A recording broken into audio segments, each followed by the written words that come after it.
your stones is very important. Use an organic cleanser if you can, and make sure that your container that holds your dirty stones goes right down into the sink where you're cleaning them so that they are safe.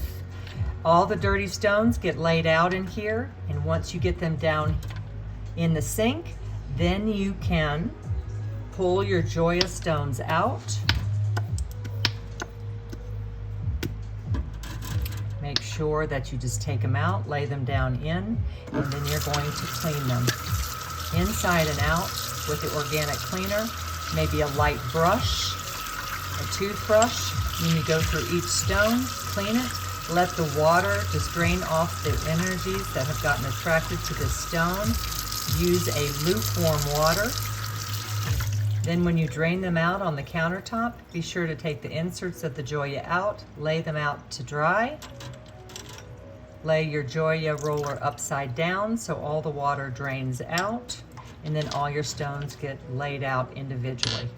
And then you can pick them up and use them again.